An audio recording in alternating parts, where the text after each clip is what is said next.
this is going to be a quickie guide regarding how to get the Revla trades in CK3.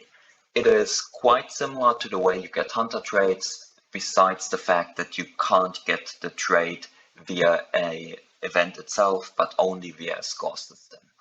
So the score thresholds you need to reach are a bit different from the Hunter trades.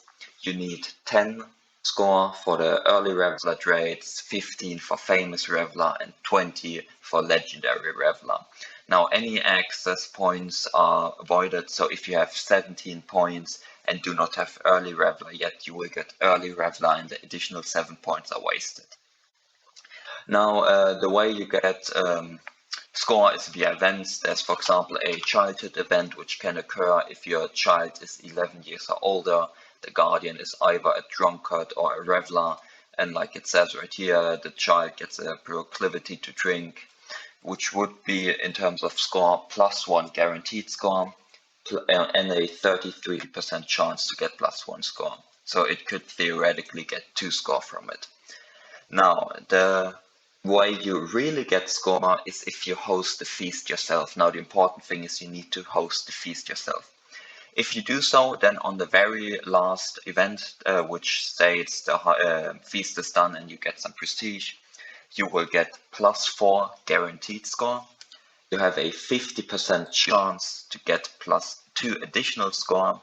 And if you have frequent festivities, then you have an additional 75% chance to get +1 score. So all in all, you could get 7 score from a single feast you host. Now, if you get invited to a feast, it's completely different. First of all, it's the question of, do you have the temperate trait or not? If you have the temperate trait, you will not get any score for any feast you are invited to. With one exception of an additional event, but that's besides the point. But for any completion of a feast you are invited to, you will not get any score if you have temperate.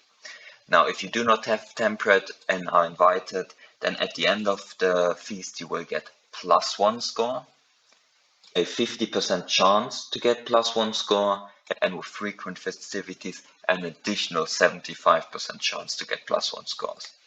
So all in all, you can see frequent festivities, especially if you hold the feast yourself, is quite bad. Like compared to prolific hunters, there's a world of a difference. Now, the one special event I talked about where you can get scores well is an event that occurs during a feast. And the way it goes is you have first of all a chance to get the drunkard trait, which is quite bad, and in return you get +1 score. Yes, that's it. +1 score for a chance to get drunkard. And in some cases, if you have temperate, you gain a lot of stress. So most of the times it's not worth it. But well, to sum it up, if you host feast yourself, you get a lot of score. In fact, if you host 3 feasts yourself, you are guaranteed to get early Revla. And if you want to become celibate, you can't do that if you have the Revla traits. Now, you could also get lucky or unlucky and get the Revla traits within 2 feasts. So it's only ever worthwhile to hold 1 feast if you want to become celibate.